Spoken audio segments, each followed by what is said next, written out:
Okay, well, thank you, and Merry Christmas, everyone as well. Happy New Year. So,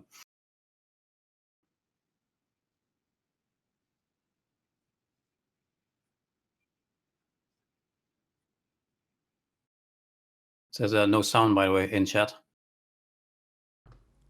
I apologize. Let me do that again. For some reason, my hotkeys since the last stream were not set up. So let's do this again. Happy New Year, everyone, and welcome to Inside Unreal, weekly show where we learn, explore, and celebrate everything Unreal. My guest today is Shor DeJong, and he can introduce himself again. Okay, well, Merry Christmas once more. I hope this will be an interesting year. It certainly will be for us, I think. And let's talk about water. Yeah, so right before the our Christmas break and the New Year, we released a tutorial on YouTube diving into the depths of the water system, right? That you did? Yeah, early December, I believe it was. I've done diving into the depths, appropriately named. And it was about new water as a feature that we've recently added to Unreal Engine 4.26. That's the very first version of our new water system. So it's a fully integrated water system. It supports oceans, lakes, and rivers. So we covered that. And, I had 30 minutes in that video. There was a lot to talk about. So we're going to go a little bit more in depth here. If you have questions, we can talk about that as well. It's basically very similar to the Sky and Atmosphere video I did. When was it? I can't remember. May or something this year, or June, or something like that. Very similar formats. I'm just going to go through all kinds of things that I think are cool or different or setups you have to know. I do want to add a small note to this, is that it's very much so a work in progress experimental feature. This is not in the same state as the Sky and Atmosphere system was when I talked about it at summer. This is more work in progress. So you are going to notice that some of the things that I've done are held together by about a truckload of duct tape here and there. Okay, so my apologies if some of it is a bit messy, but we'll talk about where we're at with water and what we're planning for in the future, what you can do right now, what you can't do right now, and how you can work around what you can't do right now when necessary. So, sounds good. Let's get started. Good. Okay. So you can see my screen. All good. Right. All good. All good. Okay. So before I start, just like I did in the YouTube video, just want to extend my thanks to the Quixel team. I'm using Megascans for the landscape terrain textures mostly. Marketplace, I'm using a number of packs from Polypusher Studios, Nature Manufacturer, George Shafnev, IndieG, 60fps, Eocido Software, and Project Nature, as well as the whole engine team, in particular Kevin, Jonathan, Ryan, and Rui, who I worked with, who are part of the water team. So let's get going. Again, as Victor mentioned, this is a continuation of this first video. So in this video, I'm not going to go through the basics. I'm not going to set up the water. That's all covered in that video. What I'm going to talk about is all the stuff I couldn't talk about in that video. Go more in depth, show you some of the setups that weren't properly explained in that first video. Okay. And so here's kind of the point that I kind of identified that I want to talk about. Some of these are very simple. It's going to take 20, 30 seconds to talk about it. Some of them are going to take quite a while. Okay. So I think in terms of water itself, I want to highlight my Niagara floating thing, which took me a ridiculously long time to build and figure out. And I learned Niagara in the process of doing so. So I want to just highlight a little bit more because I only showed it for like 10 seconds in the YouTube video and it took me like 4 weeks to do. So, okay. Custom water materials. I actually made my own water material and then I had to deal with blends. That got quite painful. So that's where the duct tape is going to come in for a moment, like a lot of it. Wave setups. Just mentioned what I've done as a special thing there. And then we're kind of through the very basics. I mean, we're going to start talking about quite a few limits. So again, this might come across as if a lot of this is difficult to use. It's not. It's literally, as you saw in the first video, you click, you drag, and the thing works. Problem is, when you want to start doing specific things, you'll hit quite a few limits. And I want to really talk about what are the limits right now, what are we going to do about it, how can you work around it at times. And so in terms of landscape limits, in terms of not affecting landscapes, in terms of needing landscapes in the first place to get water to show up, you can rebuild and mesh at runtime. Quick note on that. Scene capture doesn't actually capture water. So talk about that. Translucency is special. And we got this flipping triangle, which is my very unofficial name, but it basically means you can see the backside triangle from the surface underneath appearing when waves collapse on themselves. So there's quite a few things we got to talk about that. And also about the world, just want to talk a little bit about how I build the world itself. A quick trick I did with Landscape AO. I'm using World Creator again. Quick note on the standard set of content I'm trying to build. 3 winds, small setup. Just like to show a few tips and tricks. Talk about my clouds again, and fog and coloring planes, which I use quite extensively. Okay, so that's basically it. So maybe it takes an hour. We'll see. Good. Yep. Let's start with floating things, which is the fun one. And then let's get into weird stuff, okay? Floating things means, and this was a scene, by the way, if you haven't seen it before, just let me go a little bit slower here. So this scene is built with that marketplace content. So for example, that mesh and that mesh was from the same pack. But the landscape is mine, the coloring is mine. I did the clouds and the sky and the water setup and all of that and general composition. So that's the scene I built. Just a beach scene, essentially. I have in here, and I can never find it back, but somewhere floating in the ocean, actually it's right there, that was easy, is the Niagara particle. And I'm quite happy with this one because of the amount of time it took and the process of learning Niagara by doing so. Because as shown in my original video, you can sample the position of the waves in a material and in Niagara. So in the material, it means you can do, for example, this. That was the example I showed in the video as well. This thing is moving along with the waves because it can sample. It's terribly difficult to select. It can sample world position offset, follow waves. That's my own function. And this was shown in the video, but just a quick recap to get introduced to the newer things we want to talk about. Essentially, this stuff here at the bottom is extra. It tries to rotate a little bit more, but it's really just about this standard function that comes from the water system. And that simply tells you at a given position, at a given time, the water time, here's the normal or the world position offset at that point that the waves have over there. And then I just offset the mesh with that. And what you get is a mesh that goes up and down with the waves. Doesn't do it terribly accurate. I mean, sometimes it's going to go through the rock here, but as a concept, that works. So Niagara will do the same, and then it gets fun because I made this wave thing over here where they rotate a bit when they get pulled up a wave. They slow down when they go into a valley of a wave and then speed up again as they get carried by the next wave. And when they get to the beach, they understand where the beach is. They stop themselves. They beach themselves essentially until the next wave carries them, as you look at those boxes, carries them a little bit further again and pushes it further onto the beach. So this was just an exercise on can you pull it off? And apparently you can. Again, I just ended up with orange boxes, but it was fun. It took me way too long to do this, though. So what I have in here is a very simple particle. All the work is done in my custom module, which is that one. And then I do all the different arms. I'm going to scroll through here very slowly in case you want to try to replicate some of this so that on the video, you can pause the screen and see what I did. So I'll not talk too much. I'll slowly scroll through. But you do map get, and I can do get water data at point, but I do need to have a water input. The water input that comes in here, that is an input, and that then needs a variable in the particle system itself, where we do have a water variable here that was then assigned over here in the water input, essentially. And then in the properties in the mesh in turn, so we're using the water from the level. It needs to know what water to operate on. Beyond that, this is just bringing in a bit of information. Get water data at point. I'm trying to do different things with it. At the top, I have, I forgot what I did actually. Yeah, how far it is onto the beach because the wave starts shrinking in size, I believe I did there. This one here, which is lerp together. From there, so just kind of scroll through so you get an impression. I'll try to release at least some of the content.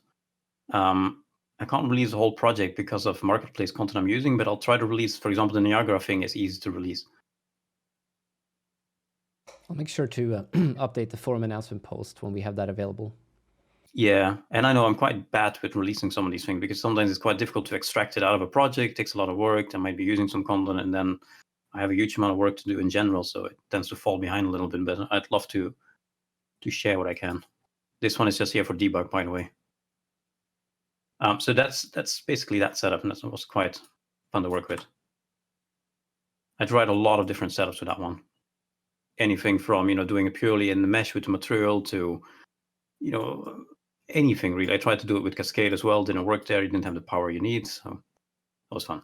Good. But let's get into the more specific things. So the first thing you might want to do is well, not necessarily the first, but the first thing when you get serious about water is you might want to make your own water material. In Fortnite, for example, the water there is kind of cartoony, because it's Fortnite, it's the style of Fortnite. And by default, normal water material is pretty cartoony, but I figured I'm going to give myself a challenge. Can I get it to look a little bit different, a bit rougher, a bit more, still stylized, not entirely realistic here, but I'm going to disable this. If I can find how to activate. A little bit, just more detail in there, more structure. So I set out to modify the material, and you can easily modify the material. I mean, what the ocean or the lakes or the river uses is literally just the material in here. That's going to link you to the water plugin, and you can modify that. Okay. In fact, I can show you the default one to be clear. So the default one is in, if I remember correctly, where, because I moved some of these things out. So this is all custom, so I can't click on that. What's this thing? Just in waves? No, it wasn't in waves. Water surface, water material. So this is the default one from Ryan. It's well organized. It's basically one long flow where it goes through different steps. Everything is divided in layers or material functions, whatever you want to call it. And you can start modifying that. And I did that. But again, you're going to see duct tape now a lot, okay? And I didn't clean it up, and it got very difficult to clean up as well. So this is definitely not cleaned up. But I can talk a little bit about some of the special changes I did. So in the instance, so I did it not super cleanly, because what I did is I took some of these material layers and then I start blending with it where needed. So again, it's very messy. It's in fact that level messy. Okay, so again, don't do this at home, but it shows you the power. You can modify it, and you can go quite far with it. I had to blend in the foam textures, so that's what's happening over here. These are the foam textures coming in. But I did other things as well. So for example, what I did with the waves, the default behavior will flatten the waves where the water gets more shallow. So essentially near the beach, you have no waves at all anymore. It's entirely flat. I did still want to have some waves. So you can see the waves is still quite thick, and then it does fade out much more aggressively near the edge. Now, by default, the wave would then not just go up, it also goes down, which means it will clip through the ground underneath. So I did some special logic in here, and I just need to remember where, because that's kind of the problem. It became very messy. But I did some logic in here where essentially I checked the depth, and if the depth is less than a certain amount, so if it gets shallow, the same logic that was used to flatten the waves, I only flatten the waves, only clamp the waves on -Z. I feel that's a nicer setup. Trying to remember, coming right out of Christmas, where I did some of these things. I think height mapping in the beginning there. Let me see. And again, you can see this is really messy, and this is why I can't easily share this this setup with you now. I believe it was somewhere there, because you can it's all based on water body data, which is the default function you have, and that tells you a few things. It tells you the velocity, water Z height, water depth, clamped, terrain Z. So based on that information, I did everything here. I did other things too. For example, further away from the beach, which again, if you're further away from the beach, because the water depth becomes a certain max value, which means you're no longer on the slope up to the beach. I remove the foam from the top of the waves, as you can see over there. And over here, I do the foam on top of the waves by simply measuring the height of the wave. If the wave goes over a certain amount, it means it's a tall wave. And if it's a tall wave, I start blending in the foam texture. And again, the foam in general, by the way, which is a topic that came up from several people already, is difficult to do. The reason why it wasn't in my bullet points either, the reason why it isn't really covered here is because it is really rather difficult to do. What I did with the foam here, when on top of the waves, that's easy. So I did that. I tried another approach, which didn't really work out that well, but where I'm essentially, I have these 2D flat waves that come back and forth. That's entirely done in the material as well. I'll try to show you that in a second. But to do better foam across a large surface, so not just for one rock, that is really quite challenging to do, and that's not currently finished. It's something we want to look into, but it's definitely not that easy to do. Another limitation of the ocean system related to foam is that it will only move in one direction. What you kind of eventually want to have is when you have an island, to be able to have the waves approach the island on every angle, right? And that's not possible. It's just going to scroll in one direction right now. You can't have a bay, for example, where in that bay, the waves start going more in every direction because the water got bounced around by the geometry of that bay. Like those kind of things are definitely later stage. Okay, so again, for foam, it's kept rather simple. The wave setup over here is kind of strange. What it is, it's done in the material itself. And again, now I do have to really remember where I did this. It got so messy. I think this one. And again, don't laugh at this, okay? It's a hack. It is bizarre. It's completely bizarre. But I took this texture where it's just a bunch of waves copy-pasted together on one single texture. I did that 3 times to get it more random. It's just 3 times the same one. They all add together. It is positioning it in it just basically planar mapping it in world space, and it blends it together. And then I have leave on Modern Blue. This is probably just a random, it's just a noise map to add some variation to it. But I'm blending it with, I'm gonna find which one. Basically this giant thing that I built here, I basically just painted the alpha of the shore manually in here, and this is not great. And again, it's a work in progress feature. You would like this to go automatically, and you would like it to be more dynamic than just straight lines of waves rolling back and forth, obviously. So, but it was an approach that worked at this point, and I tried other approaches as well for your information, just in case you've already tried this or you're thinking in this approach. Another thing I thought is, well, what if you do the waves with particles, right? What if you have a mesh particle, and then you can rotate the mesh particle to approach the beach no matter what the angle is? That would be more powerful.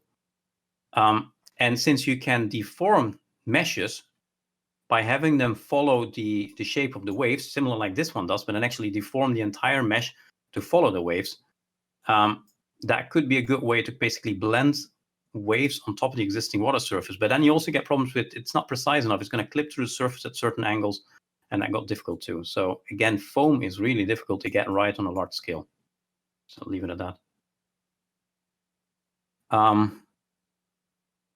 In terms of the blends, that's definitely the most challenging part with modifying the material. And I found this out quite late.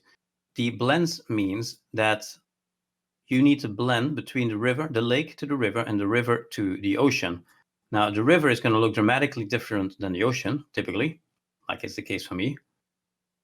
And the blend that you have between the two is essentially just a lerp in the material. Every value is just lerped together, essentially. And that got very complicated very quickly. So that's where a lot of my mess came into play, is because I had to have the material support both being a lake, a river, and the ocean at the same time, and then blend between all of it. And that's where it got complicated. So in retrospect, I probably should have kept that maybe easier, or I'm not sure how to exactly avoid it, but that was definitely the most complicated part with the blends. And in Fortnite, you don't have that problem directly because it's cartoony, flat, kind of flat water. There's no texture blended with it. So it was easier to blend the values together. Once you have a texture coming in, it got much more complex. So, but let's talk about some of the limits that you might have hit when you started using water. So first of all, in terms of landscape limits, I have a 4096 or 4000 something, not exactly 96 height map. So the maximum size, more or less, of the landscape that we can currently support is 4K. I had originally an 8K. It did work, but it got very, very slow. So I had to resize my landscape. One of the things where we really want to go to with the engine, where we're putting a lot of effort into with the engine, is to do open worlds. It's a major priority for us to do open worlds. But if you look at water right now, again, it's an experimental feature. This is not currently meant for a very large open scale. It's currently meant more for a level, okay? And so the fact that the resolution of the landscape is limited to 4K is part of that. Now, what it does behind the scenes is that it uses the landscape water brush manager is generating a bunch of render targets that it then uses for the water and for modifying the landscape. Those render targets will be the next power of 2 based on what the resolution of the landscape is. So originally I had a landscape at around 4100 or whatever. I was slightly over the 4096 limit. That immediately made it an 8K render target, and it added a lot of weight in the back. So again, it's really important it's going to render to a 4K render target. It is, again, a major area for us, to focus on in the future when we improve this. Other limitations for the landscape, it has to be well center, to my understanding, and based on what I've experienced. If you move it far away from the well center, the water is expecting the well to be in the middle.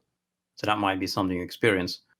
Similarly, so my landscape was originally not a uniform scale. I had scaled down and made a negative scale. I had scaled down Z, which I always do with landscapes. I always flatten them on Z to make it just less sensitive when you paint and do things. And I had flipped the landscape because I felt that looked better composition-wise. It didn't like that. So basically, you need to have a uniform scale here, non-negative scales, and it has to be uniform. Otherwise, the render targets currently will have an issue. Again, this was reported internally. We are aware of it, but just pointing out that if you have problems, it might very well be the scale of your landscape. One of the things we noticed at some point, for example, the waves flattened themselves based on the scale if the landscape was very compressed on Z. So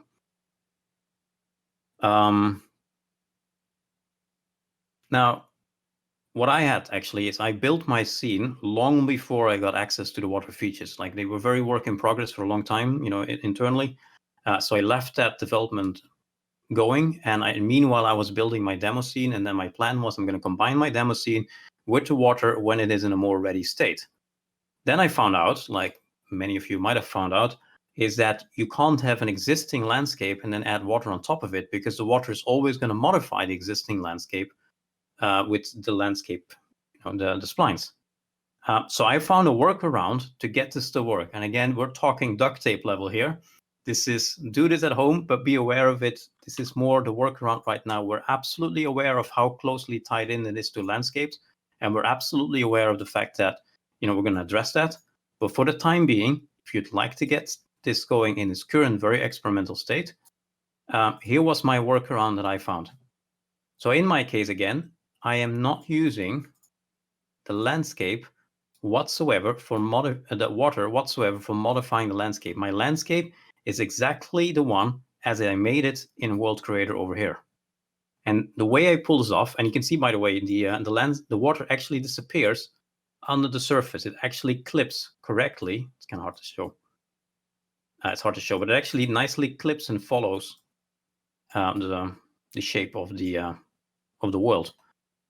In the water brush manager, so there's an actor hidden in the background, landscape water brush manager, that's rendering the render target it's using. It's rendering those render targets through the use of these materials. So these materials are the ones that it's going to use to render the render target. Then it will then blend again with the landscape in order to modify the landscape. So it blends two textures together, basically it blends two height maps together, and then it modifies the what you see in the level because of that. If you take the first two of those materials, so brush angle fall off material and brush width fall off material, and you bypass everything they do, you get to a point where the landscape is technically modified and it's going to re-render it, but nothing will change. So here's the default setup. This is what it looks like. You can see over here somewhere, where was it? You can see what I did. I bypass the thing at the end. And again, this is ugly hack level, okay? This is definitely something we're addressing. But it bypasses everything, going from pack RGB 8 height, and probably I shouldn't even have that because I unpack it and then I pack it, which doesn't make sense, I'm aware. But basically, I just take the height, render target, and that goes directly back in to emissive color, so I've avoided everything else. Essentially, nothing is changed on the landscape. The same thing is passed in. And I've done that for both of them. And if you do it like that, you get to a point where the landscape is entirely separate from the ocean. But it still works, and the ocean still knows where the landscape is, it still generates the correct the depth, and then the shallow, it understands where the water is more shallow, it understands everything. So again, definite workaround. That means for the rivers, for example, I manually carved out a river myself. The spline did not carve out this river. It's completely separate. But it is working, so including the lake, the whole thing is working. Now, some of you have the situation that you want to have water without landscapes whatsoever, which would be the next step. And again, this is something we're working on. We're aware of it. We will support this in the future. Obviously, it's a very important feature. But right now, you must have a landscape present in order to have water working. It is possible to work around it. Again, duct tape. But you can do it. You will have some limitations. But if you'd like to go that way, what you can do is following. Let's just do a new level here. So normally you can't just add an ocean now. If you add an ocean as is, it doesn't work. Because normally when the landscape is detected in the background, it will add a water brush manager. So I'm going to manually add this myself instead. And then I'm going to add an ocean or a lake or a river. This works with all of them. Then you do get the ocean to show up. But your next limitation is when you raise it, it doesn't respond to the height. And then the solution there is to turn off vertex space, or hold on, in the material, turn off VS mapping or something. Enable water VS mapping. If you turn it off, it will follow the splines. And I've done exactly that in the material I already duplicated. The ones I have over here are just duplicates, and I changed the property. So if I take this on the ocean, for example, I put it over here. I can now control the water with height. I can do this, and it will actually work. But there's no landscape at all there. But again, we're talking workarounds. But this does work. Okay. Good. Quick note on rebuilding meshes at runtime. This is something for all of you to experiment more with. I haven't been able to get the chance to try much with this. But what it means is that you can rebuild, so regenerate the entire water mesh at runtime. So theoretically, and again, I haven't tried this, but it's an interesting idea. Theoretically, it means you should be able to maybe raise the water up if you want to have tide or so, or do something more advanced with the water and then regenerate the water mesh while in game. There is a command for that to run that with. And the command is called force water mesh r.watermesh .force rebuild mesh per frame. I'll put it in the Slack, in the chat. So you can try enabling that and then see where it leads to. Again, I haven't tried, but it's an interesting idea. I originally had wanted to do tide and I ran out of time. Some other interesting limitations or things to be aware of. Scene capture. I had an idea that I want to capture a render target on a tiny little boat in the water. So what I try to do is I got this little boat here. I figured the water actually goes through the boat. It's not particularly visible, but well, now it is. But can I get this boat to basically cut out the water, mask out the water surface within the hull of the boat?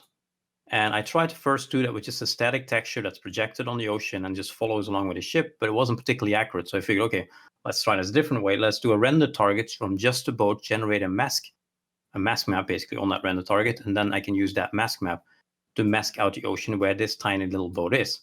And I realized that scene captures will not see the ocean because it's rendered in a separate path. So to be very aware of the fact that that's currently also a limitation. It will not render that in scene captures. And that brings us to this really important one, translucency in general. So the way that the water runs is really, really interesting, I think, on a technical level. I was always amazed by that because it looks as if it's transparent. I mean, you can see the ground underneath the water. It is actually transparent. It fades out near the surface, near the beach. but it's not rendering as translucent. So what it does is it renders in a second pass. So it has already rendered the world without water. So therefore it knows what's underneath the surface. It already rendered it. It has that information. And then it renders the water again as a second pass. Well, it renders the water, second pass, and it can blend the two together in order to give you the illusion that the water is translucent, when in fact it's just showing you essentially the previously rendered result, the pixel as it was before the water pass was rendered on top. And that's super interesting, and it's really good for performance. It also prevents any sorting issues from happening because it is actually opaque. But it does lead to some cases where, if you have a translucent surface, things become complicated. So if you've got, I'm going to place a sphere here, something a bit bigger. I made a very basic material that's translucent. It's just a red material that's translucent.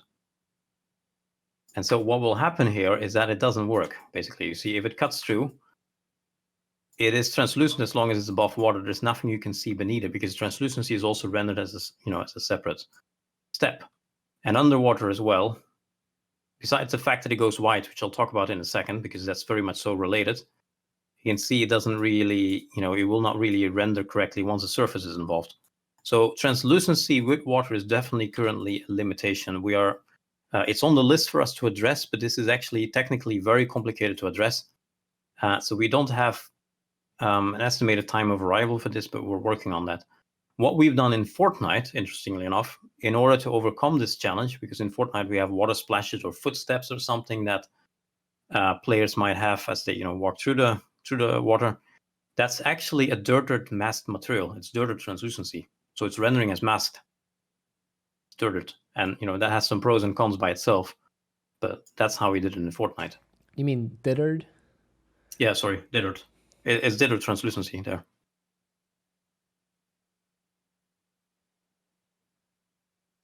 And then the fact you saw this going white, right? If I go underwater, it's going to trigger the underwater post-process material from the ocean or from the water body.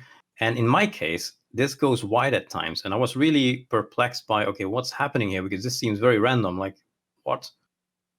And I realize that because of the way translucency is done, what happens here is that, and I'll explain this later, but for stylistic reasons, I'm placing large translucent planes. I mean, first of all, I have some particles drifting too, and I know it's not the best for performance, but it was a pure demo visually. I have these large planes drifting too, but in particular, I have this one plane I manually placed somewhere here, and that led to issues. So if you're seeing something like that, it's going to be down to translucency as well. You see this thing here, it's a giant plane. It's a coloring plane, which I'll explain later. Basically, the moment that's rendered, it'll go white underwater. If it's not rendered, it'll stay, it'll look normal. So if I look completely that way, it occludes behind the camera. If I look a little bit more this way, it starts the bounds come into play and it renders. So again, translucency is a thing to see. As the edge appears over there at the screen, that's when it kicks in. So be aware of the translucency challenge. Use dittered translucency where possible. And again, we're continuing work on that.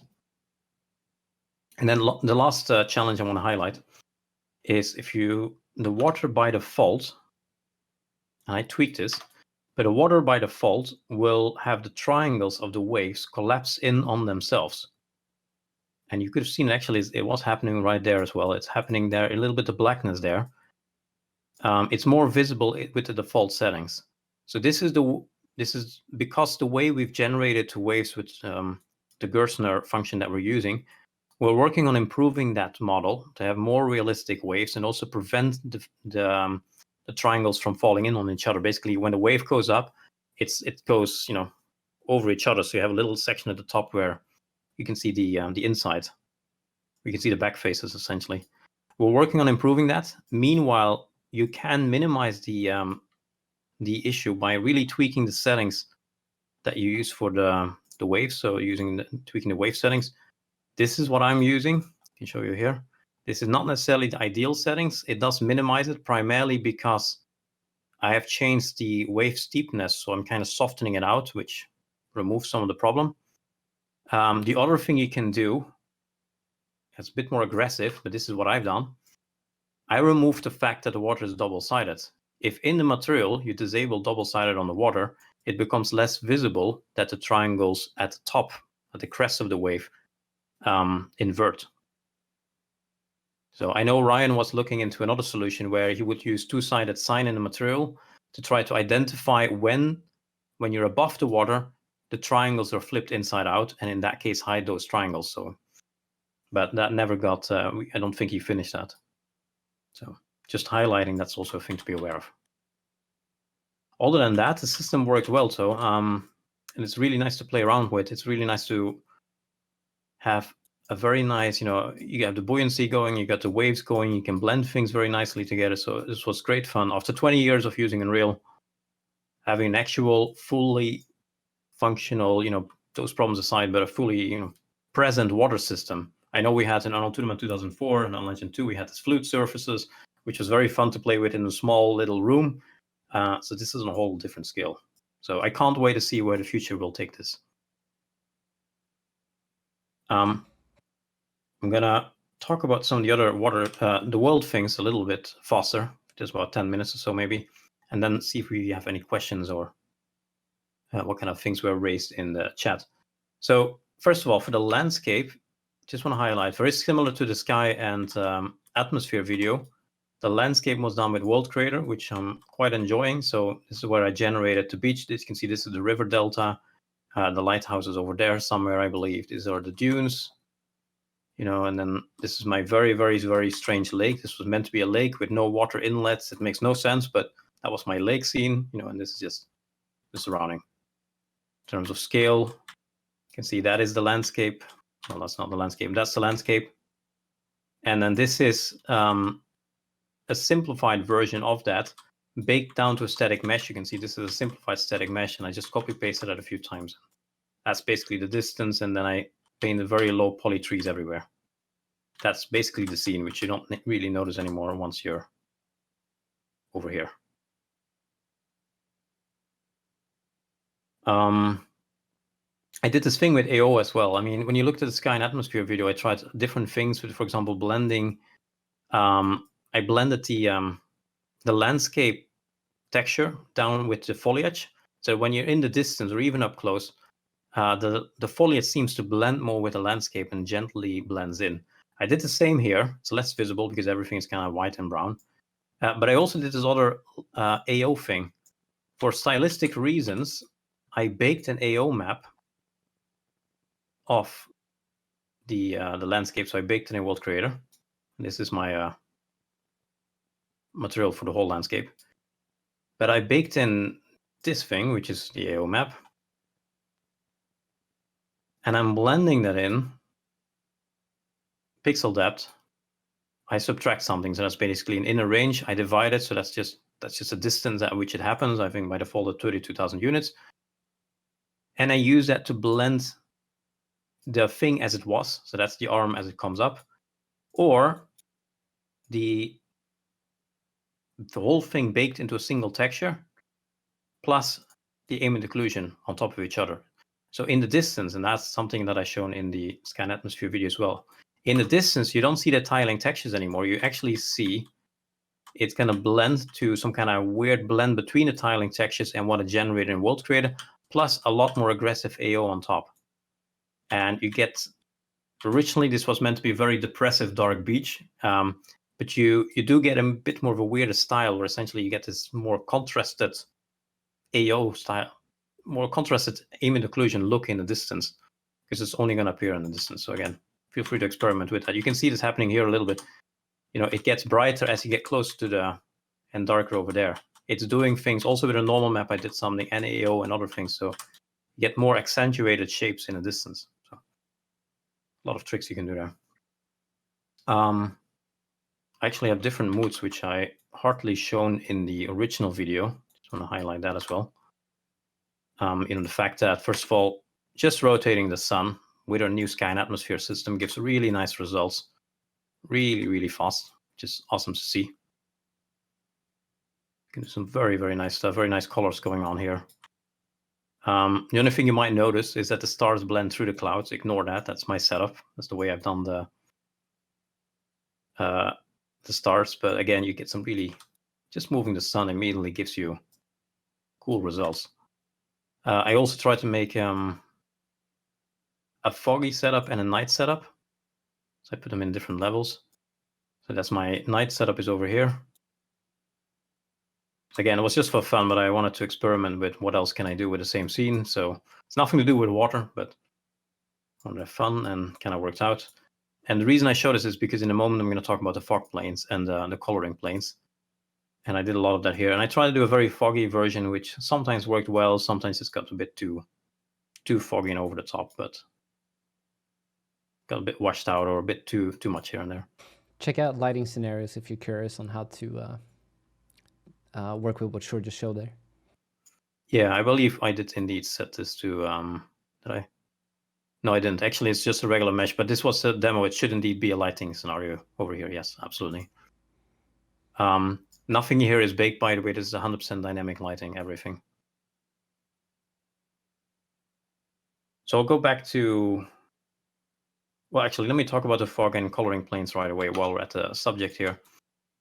So I do a lot of this manual color tweaking.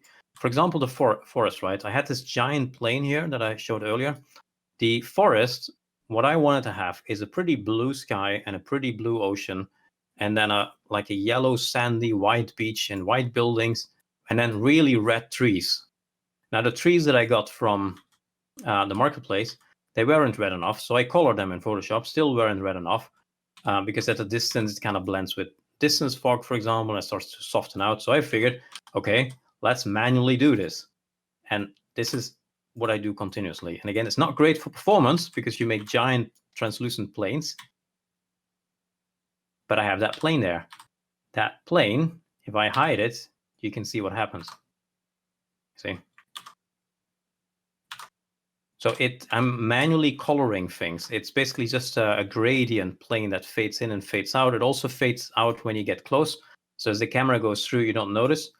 You can see it over here. The ground here is a bit red. As you go closer, the ground goes back to normal. It doesn't show when you look at an angle of it. So even if I zoom all the way out, you can never see it at the side. It fades out based on camera angle. It only appears when you look at it straight forward.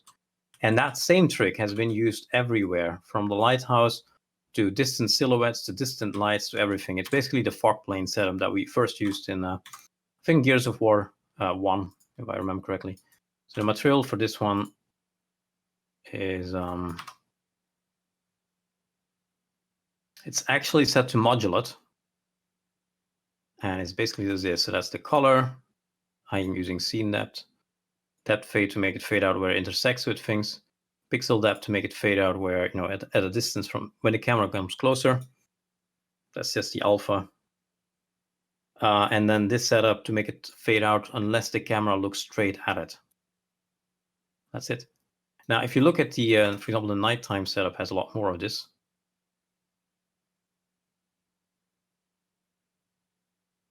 And I got that. Besides the fact that all the fog particles on the ground are here. Like the lighthouse, for example, I'm trying to accentuate the silhouette of the lighthouse. So that's a plane as well. If you go on the side, you don't necessarily notice anymore, but it's a lot of that kind of fog plane stuff I'm using. See, trying to select this, but it's a lot of. I think I got that one, and I think there's a second one behind it. It's probably that is the real one. If I hide it, you get that, and you start losing some of the feel. Same in the distance, the planes over there, the planes here in the beach, for example, here behind the house, it illuminates it slightly. That was that one. So if I remove that, you get this. It doesn't really work anymore. If I do this, you get the silhouette. So I did a lot of that manual tweaking of the environment. Again, for performance, it not always the best idea. But I like doing things that way. And you can always set them to high detail only because it's just translucent effect. So it only works on high end in game. If this were a game, I would have cut this down a little bit, but I would have still used some of these kind of setups. I sometimes make them camera facing as well. So I think this one is camera facing. Well, it's just a static mesh. So it's all done entirely in the material. So that's the material I use. It's quite complex. I mean, it's quite large for what it is, but it's just different options that I might need. The basics of it are pretty simple. It blends a bunch of cloud textures together to get some noise in there, if I'd like to. It fades out with pixel depth, it fades out with depth fade, and it fades out unless the camera looks at it straight. I'm using this align mesh to camera thing to make it rotate in the camera. That's it.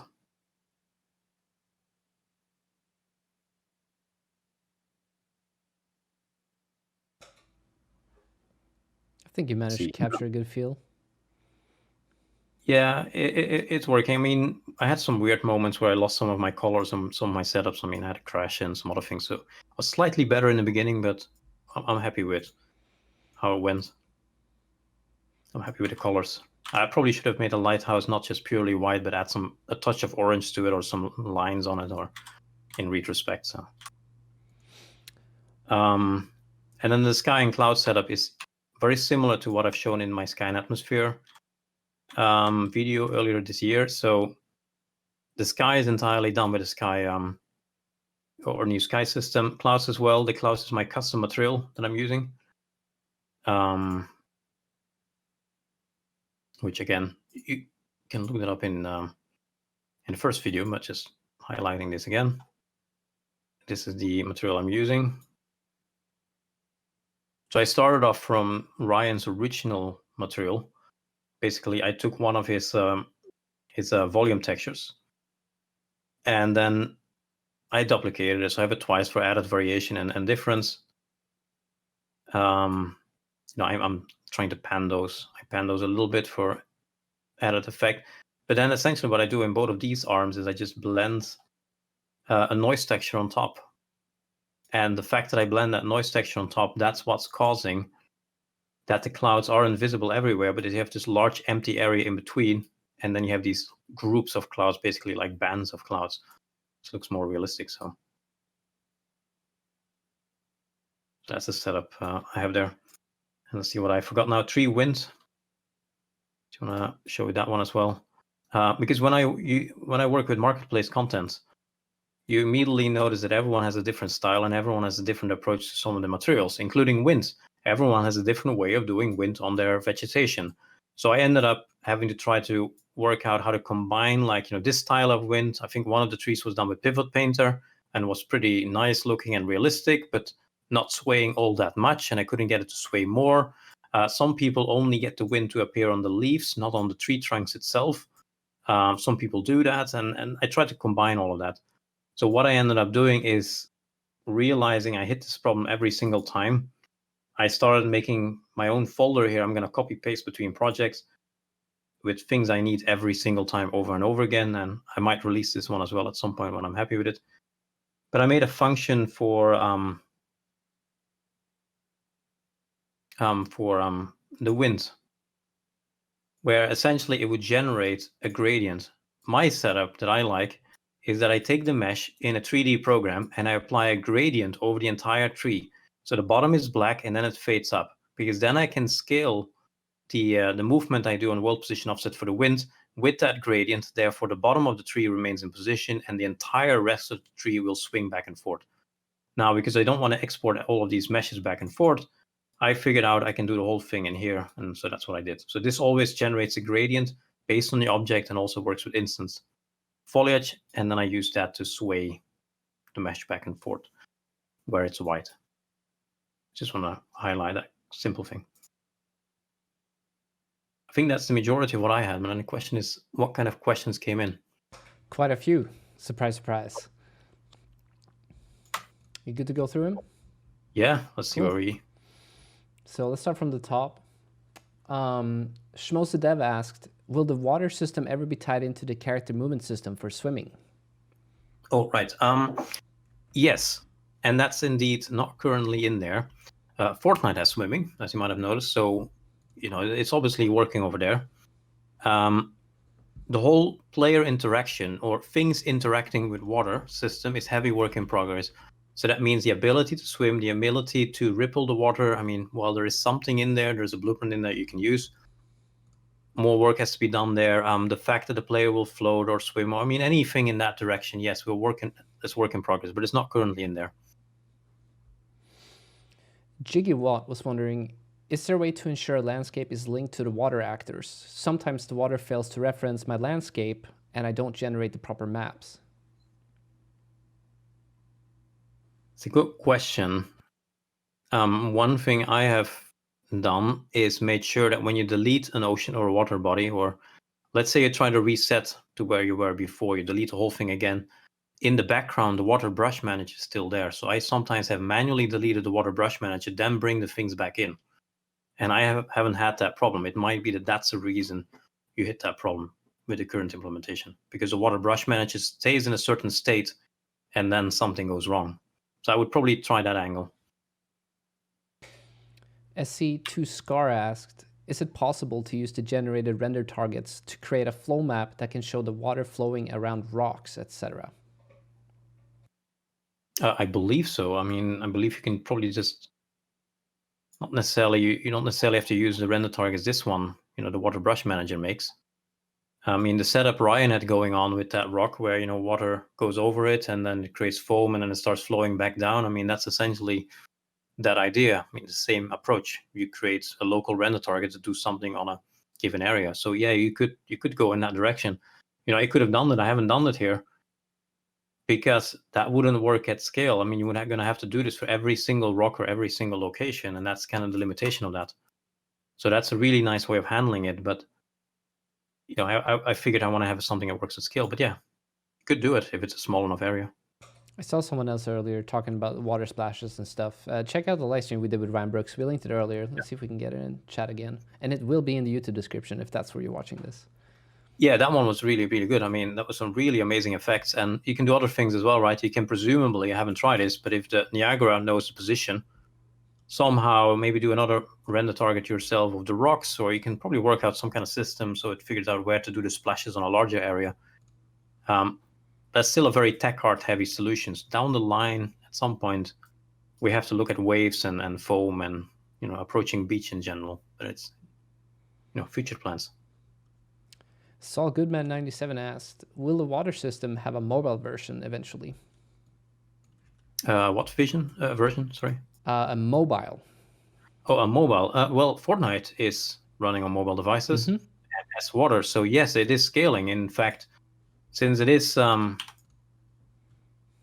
not going to show up very well probably, but I mean, if you look in the water mesh here, it will simplify by distance. It's kind of a procedural mesh in a way.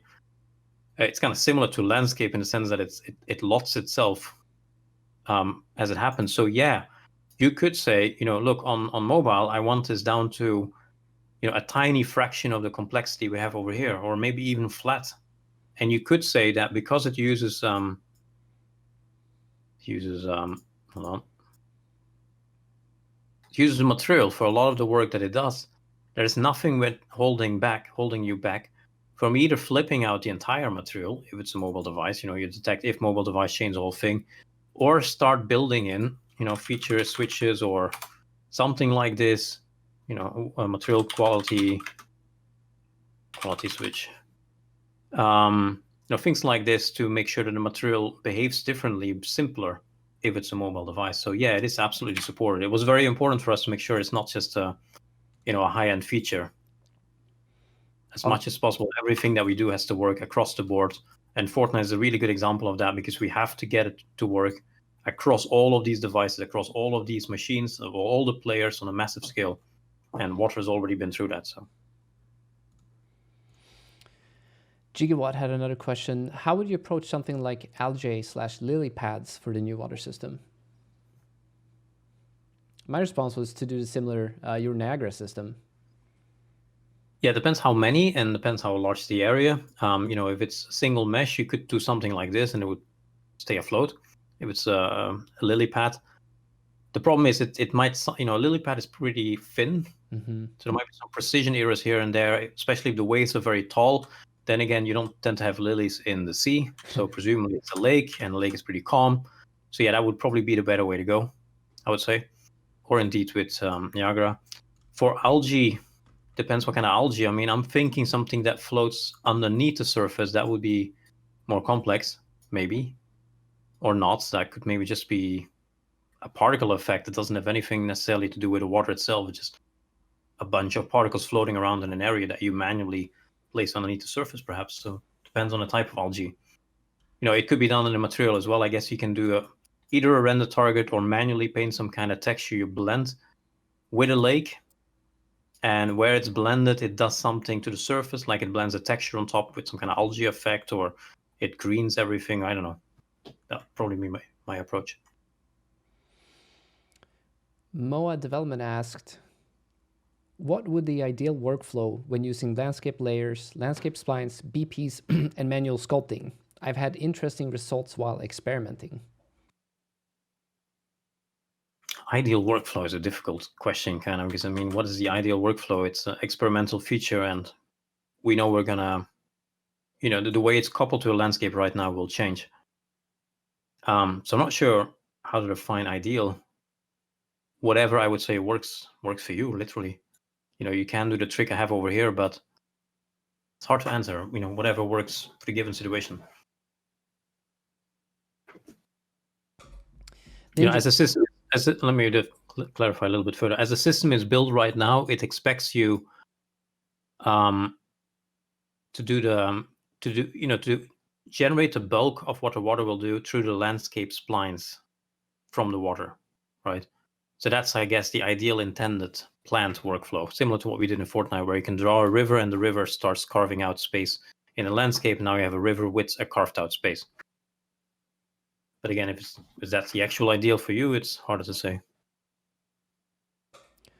Ninja Newbie was wondering, could you make an Unreal utility widget to have a button to run r.water.watermesh.force rebuild mesh per frame?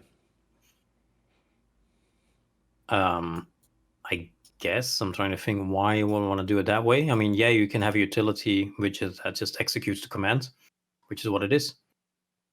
Could be nice to have, if you have a couple of designers on the project and it's difficult to remember, to just make one utility widget that has some handy console commands. But I believe the function is execute console command. I'm pretty sure that should run at editor time as well. Oh yeah, you can totally do this in Blueprint. I mean, in the level Blueprint, but if you can do it here, you can do it in the widget. So yeah, console command and just run force water mesh thing that I pasted in chat earlier. But I mean, if you're always certain you're gonna need that setting, I mean, the better way would be to place it in the config files and just have it as a default setting. That would be the better way. Okay. And also, if you are going to use the water rebuild, force rebuild feature, that will take some performance, and you will have to check if it hitches or not, and if you actually need it or not. And you're going to have to properly verify if it's truly what you need. But that definitely goes for other settings, by the way, just to clarify further. In my, I think I changed stuff here.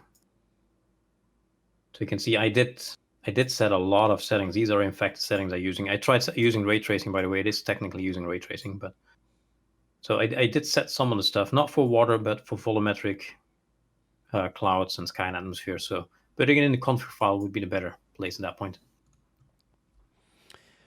Anton Mapton asked, will it be possible one day to make the waves break with this technology? And then he followed up with, is it somewhat possible to simulate tubed waves?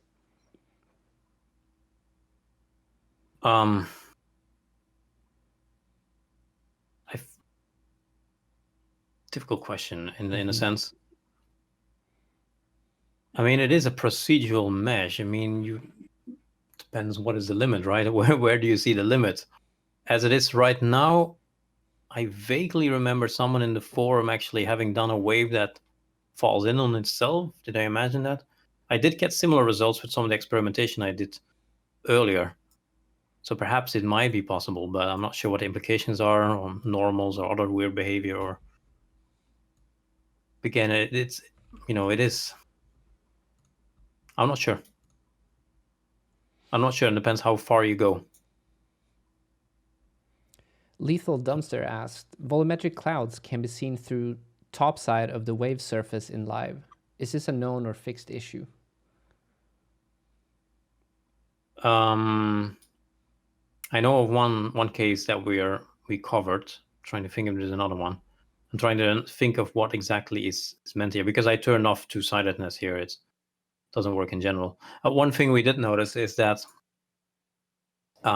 unless you have a sky sphere in there, it doesn't see the sky. Now, that doesn't even mention the clouds, but just about the sky itself, we ended up having to place an actual mesh in here.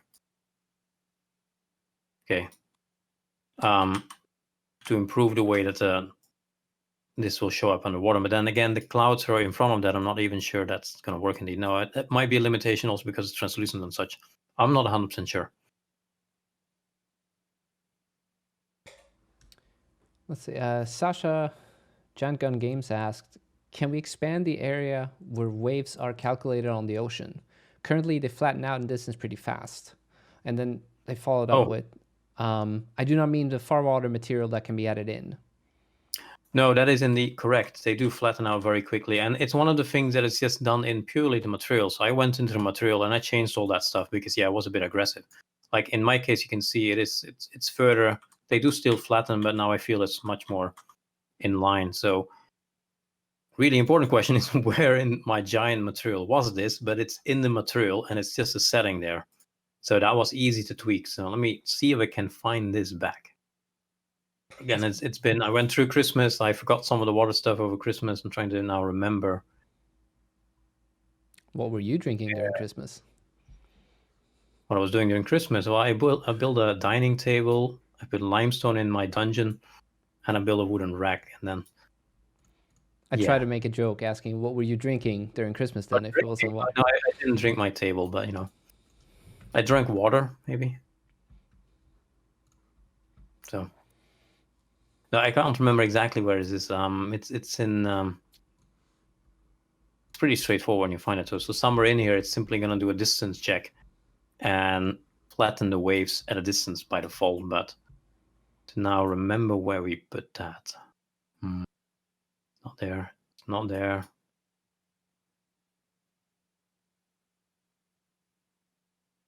Try a few things. Any other questions meanwhile as I do this? Sure, yeah. Lethal Dumpster asked another question. Is wave height accessible in Blueprint? I see compute Gerstner waves in materials, but not spotting in a Blueprint equivalent. I believe they might have to expose that as a parameter and then set it. Sorry, can you repeat? Yes. Is wave height accessible in Blueprint? I see compute Gerstner waves in materials, but not spotting a Blueprint equivalent. That's a good one. I mean, before we even go there, one other thing that reminds me that I didn't mention. If you use the if you use this thing, so if you move a mesh through the material function that was called not that's mine, Gerstner waves, I think it was simply called compute Gerstner waves.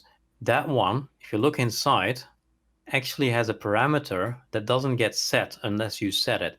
So in here, it does, I think, wave depth fall off overrides, and it receives a texture, I believe, in here, and you have to manually pass that in. If I remember correctly, I'm trying to remember too where we put that.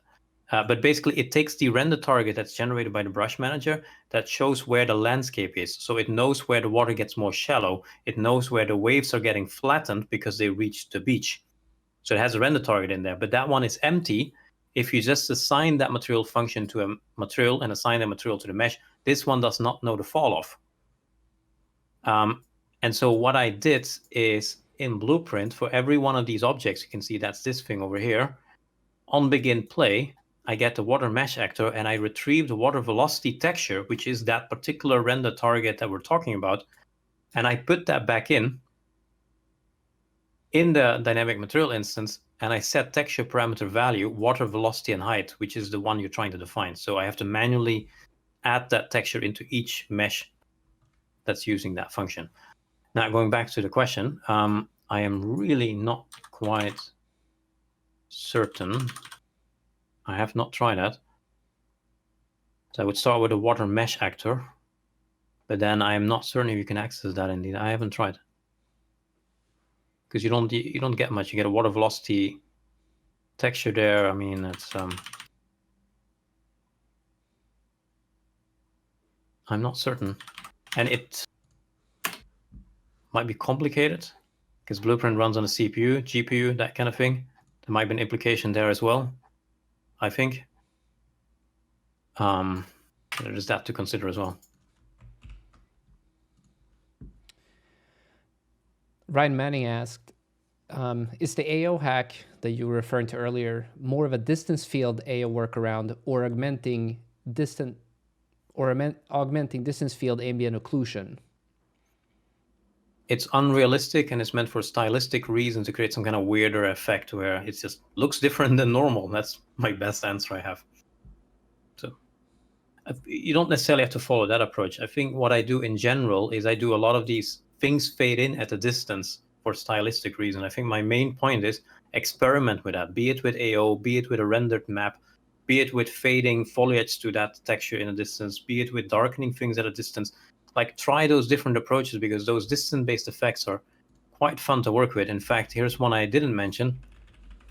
I think it's in the foggy one as well. Just for this one alone already, right? I want to have this very dark, foggy feeling. So the foreground is actually darkening itself through post-processing. Now, that's through post-processing, but it's the same idea. I could have done this other ways as well. It's actually darkening. If I go through the light here in the boat, you can see, it doesn't really appear very well on the boat, but it's actually darkening everything in the foreground. So you get a very distinct dark silhouette with background feeling. And I do this everywhere in a different kind of way. So experiment with depth is the main point. Someone else asked, how do I add caustic effects to a custom water body? Well, the caustic system is it's something that's also definite work in progress. The one that's in there right now is done as TechArt solutions. There's a blueprint in there that's going to render basically, a render target or a bunch of frames, I think, can be generated from the render target or something like that. A few times I tried it, and then it uses that. I guess you can go that way. I went my own way doing something similar, but in a simplified way. I wanted to experiment with that. So somewhere where there aren't too many waves, if you look here, I do actually have caustics.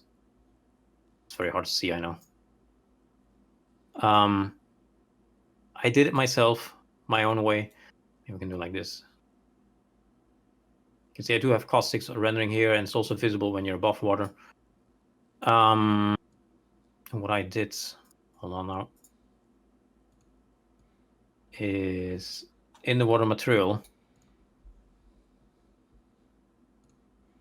where are we?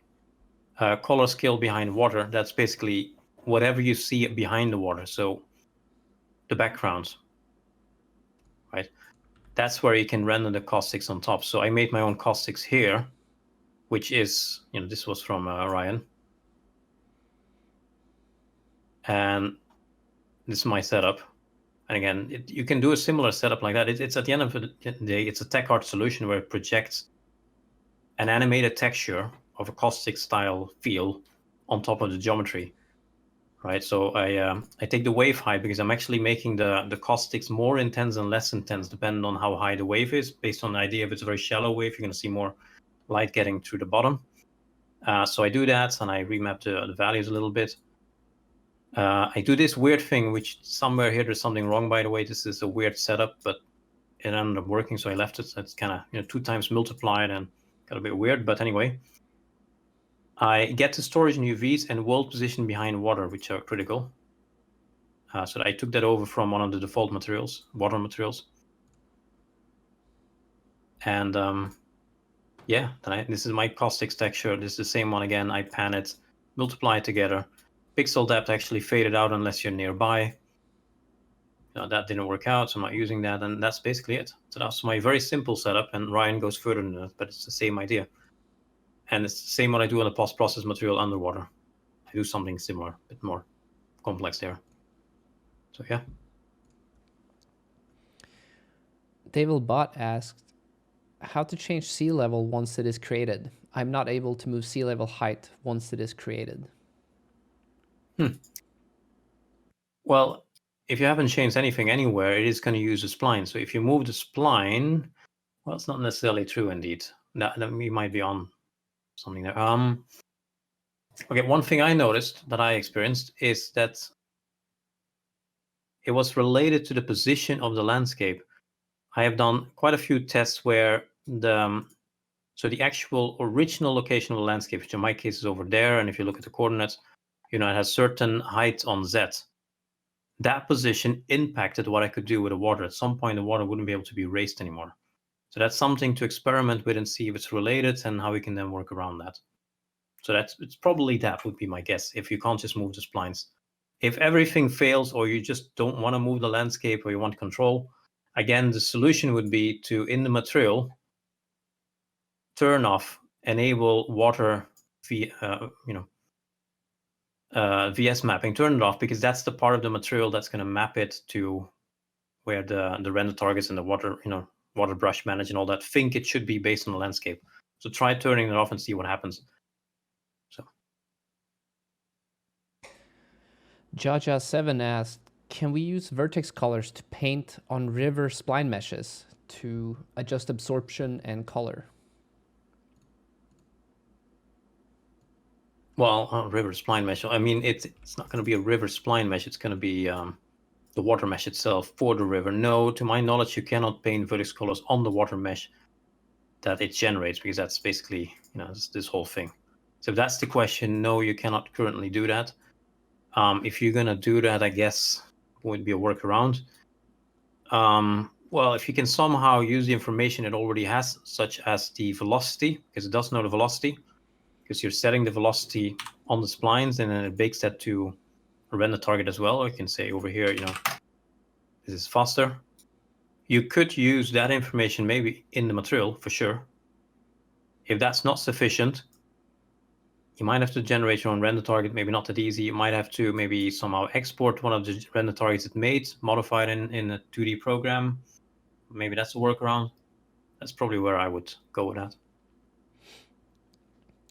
We had a couple of questions sort of in regards to which parts of the water system works in VR and mobile, etc. And as far as I know, it should only be the limitations that those platforms have in general, right? To my knowledge, yes, I believe. But I also believe we haven't tested it, or if we've tested it, it hasn't been tested much. So I'm really not quite sure what it would do. In terms of VR, you're going to render it twice to ISO. Yeah, that's a big different factor. Could be expensive, especially with those render targets. Yeah. So let's see if we got some last ones.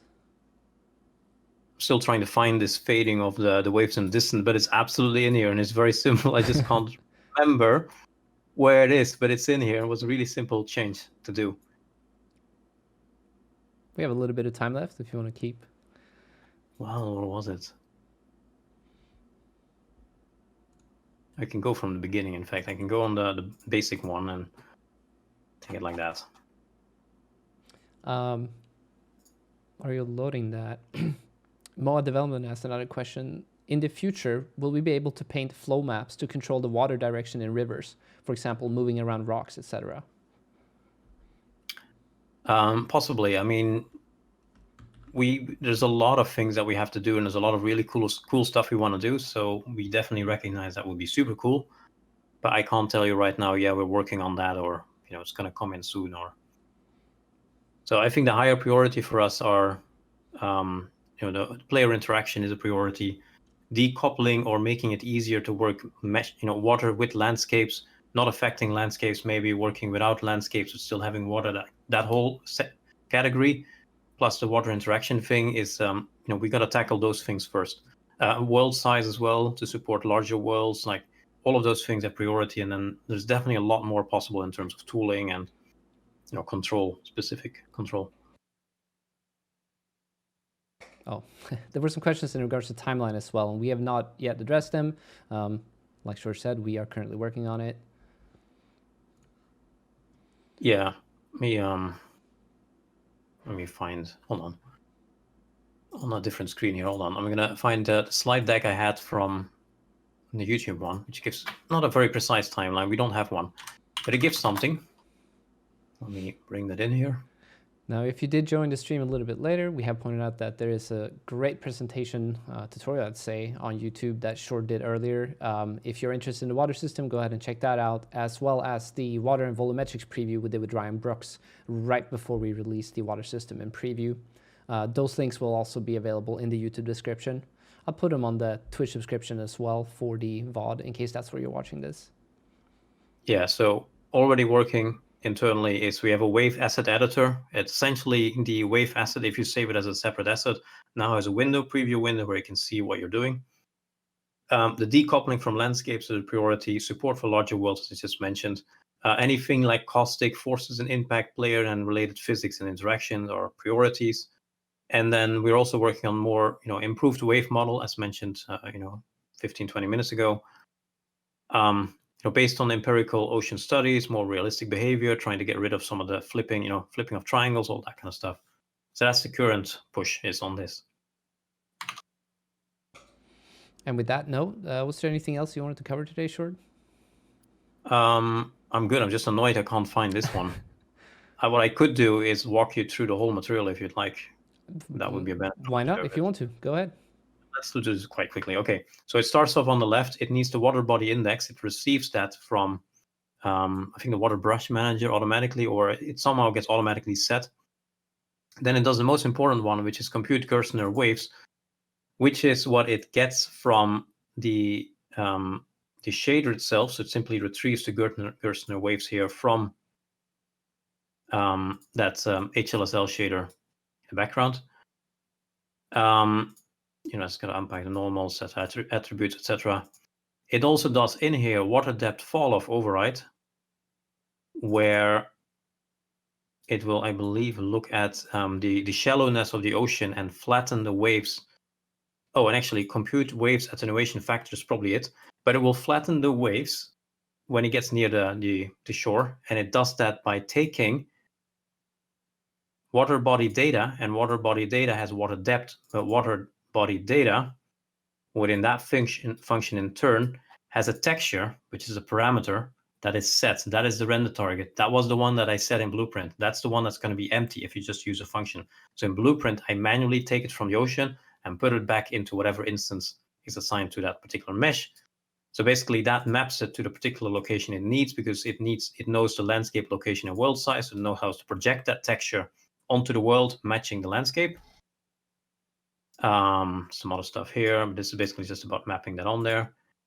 It then does compute waves attenuation factor, and again, I believe that might be flattening.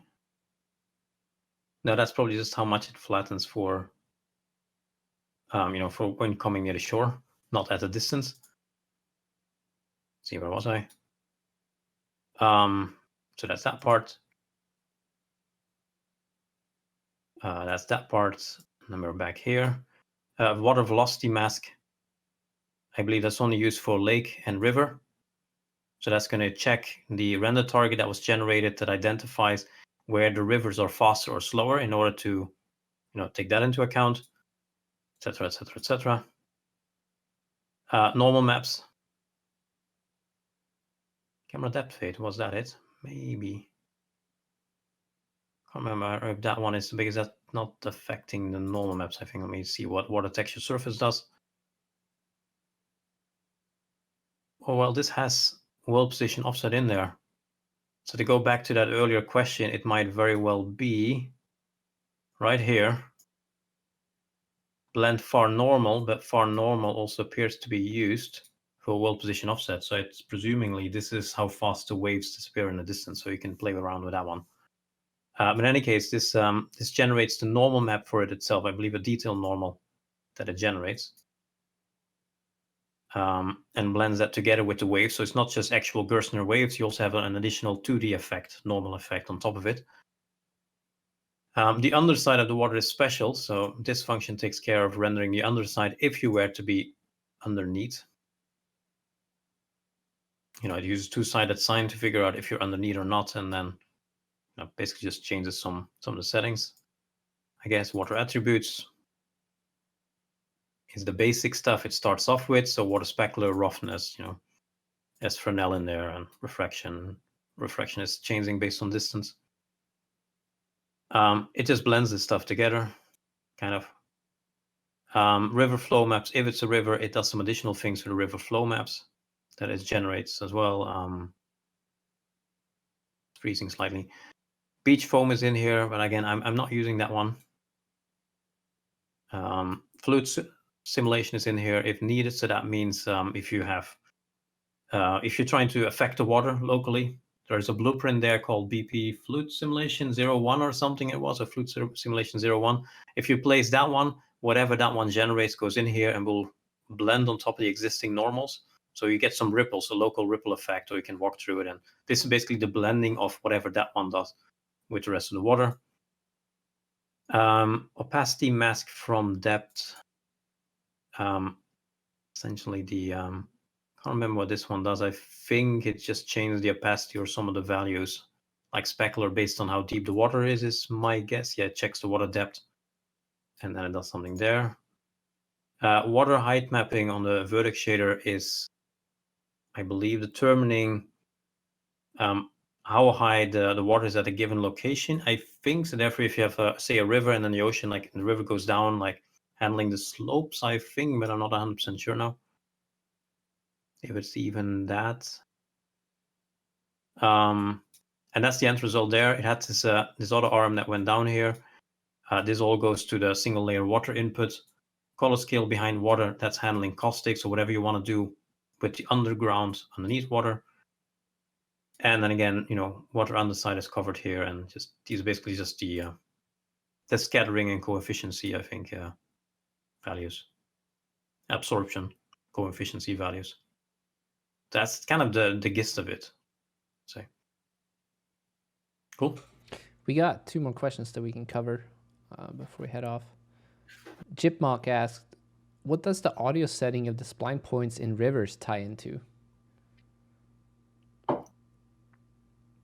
I did not use those, but my immediate guess is that came over from Fortnite. I don't even remember where audio intensity there. Yeah, I'm not certain where you would indeed set to audio that then refers to. I did not use that.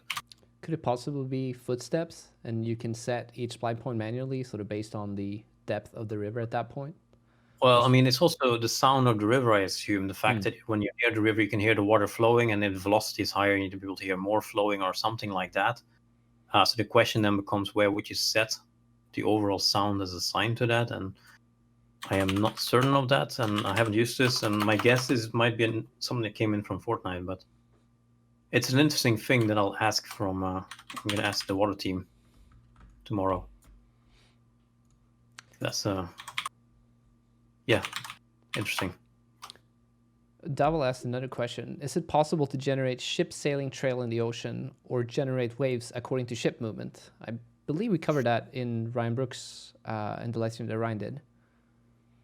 Yeah, I mean, if we for a moment don't talk about massive waves, just rippling or some kind of local movement, there is already a fluid simulation folder in here that has BP Fluid Sim 01.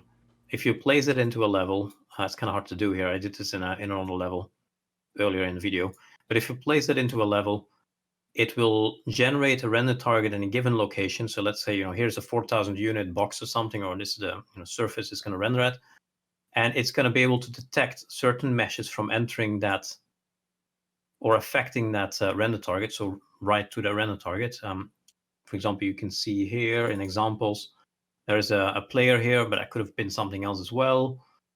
And it's all very tech art heavy. It's all done in Blueprint. For example, that player, what it does is it has a force. That's just a mesh you see. It's done in Blueprint.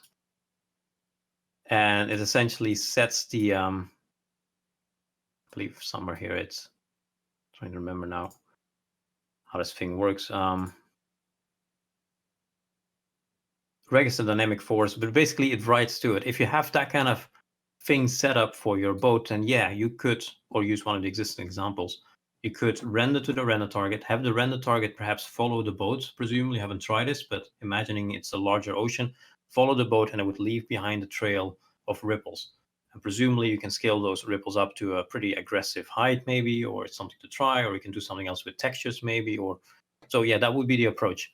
It's very tech art heavy right now, but we're working on that, but it'll stay in that kind of direction. So I think we lost your camera, Short. Are you doing any heavy operations on the PC at the moment? Oh, I didn't load the camera. No, I didn't. Try to restart that. It's a good option. There we go. Okay. Cool. Yeah, I think that we're at the end of the questions. Short, thank you so much for coming on, talking a little bit more about the water system. Make sure you check out the original presentation that Short did on YouTube and follow along for all the updates that are coming to the water system in the future. Anything you want to leave the audience with? No, I want to thank everyone. Thanks for sticking to some of my duct tape. I'm sorry for some of the solutions. I'd like to keep things very clean and very technically perfect, but because it's a heavy experimental feature, some here and there I had to find some workarounds. That being said, again, even if it's work in progress, it is just really amazing to just add it to a level, get this amazing ocean in there, just look at the waves, just especially what I did with Niagara, just trying something and seeing it all just works. And it took a lot of effort still, but it just works and it's just cool. I mean, so work in progress, but really cool. And if we've got this already for the first version, I can't wait to see what happens in the next one and next iteration. And it's just really cool. So yeah, it's exciting. We're excited to see what everyone makes with it. Just a little bit of my outro spiel. If you are joining us today for the first time and you haven't used Unreal Engine yet, make sure you go to unrealengine.com, sign up, download it for free through the launcher. If you already have it installed for games, you got the tab right there. Just go ahead and download it and use it. If you are new to game development in general or Unreal and you want to learn more, check out learn.unrealengine.com. We have a whole plethora of courses available, taking you from the beginning into some more intermediate to advanced topics. If you are curious, clearly there are no real-life meetups going on now, other than New Zealand, I guess, if they're hosting one. But some of the communities out there in the world have started organizing virtual meetups in their Discord groups. And so if you're curious about that and preparing for the end of the pandemic, go ahead and head over to communities.unrealengine.com and find if there's a meetup group close to you. If not, and you would like to start one, there's a little button where you can apply to become one of our meetup group leads. Go ahead and fill out that form and send it to us, and we'll get in touch with you. Make sure you check out our forums, our unofficial Unreal Engine Discord, unrealslackers.org. Awesome spot to hang out. We sometimes hang out there and chat in the voice chat. It's good stuff. Thank you, Will. And we're always looking for the spotlights. If you've been joining us from the beginning, thank you very much for sticking around. We do 3 community spotlights every week that we put up on the news, and we play them on the live stream here as well. Make sure you let us know what you're working on. The forums is a great place for that. The channels on Unreal Slackers, as well as just make sure you tag us on Twitter. All good ways to make sure that we see what you're working on. And it's always exciting. We're looking for more countdown videos for the live stream. That is typically about 30 minutes of development. Fast forward that to 5 minutes and send that separately together with your logo, and we will add a little countdown on it, and you might get played on the live stream. Make sure you follow us on social media, and if you stream on Twitch, we have an Unreal Engine tag. That's a good way to get fellow people and developers who are excited about Unreal Engine to come watch your stream. Also use the game development tag.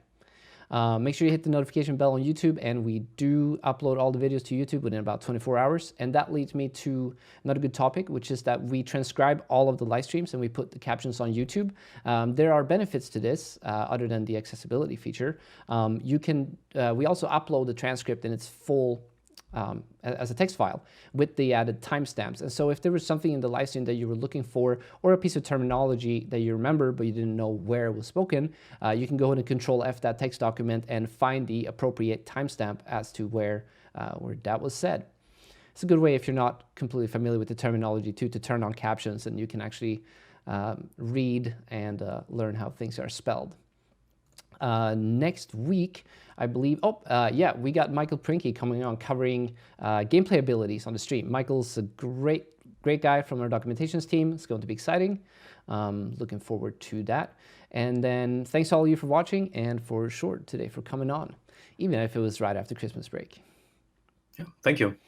Awesome. With that said, we'll see you all next week. Stay safe, take care, and have a great weekend. Bye, everyone.